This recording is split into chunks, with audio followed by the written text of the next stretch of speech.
Here at Enterprise South Nature Park, not only can you enjoy the thousands of acres that make up this beautiful Hamilton County Park, you can also get an up-close history lesson about how this area truly impacted the Allied efforts in the Western European theater of war in the early 1900s. At the beginning of World War I, the Army took over a huge portion of land, nearly 7,000 acres, to develop a volunteer Army ammunition plant. They had a chemical plant that manufactured TNT, and they had storage facilities out here. So the Army had a huge installation. It was all to support the war effort, but it employed lots of people in the area. In February of 1993, the Army began assessing procedures for disposal of the property.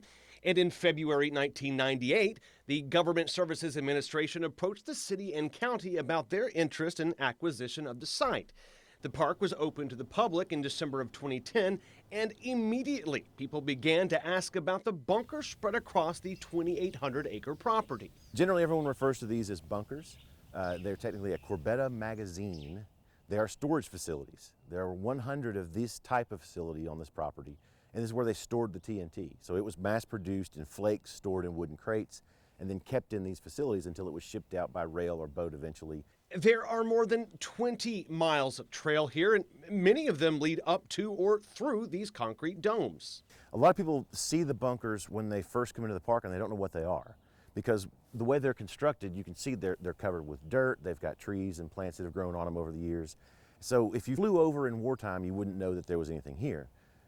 We've pretty much left everything as it was. Not all of the bunkers are open, but the ones that we've opened for historical context and just as an exhibit, people really enjoy going inside. They have got huge echoes. They don't know what they are. People are wondering what's behind these doors. So we're just trying to help promote the history of the property by leaving some of these open for displays and exhibits. If there was ever any kind of accident, the way that they're all oriented and distanced apart, if there was a blast, all of the energy would be captured and go straight out the top.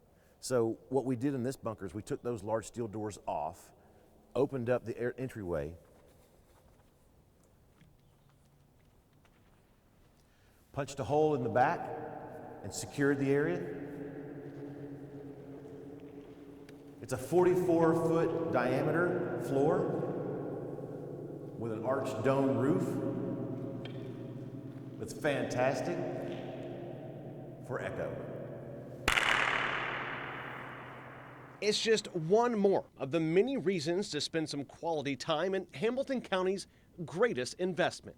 You can drive just a few minutes from downtown, go past thriving industry, and then suddenly you're surrounded by nothing but trees and forest and birds chirping and squirrels running.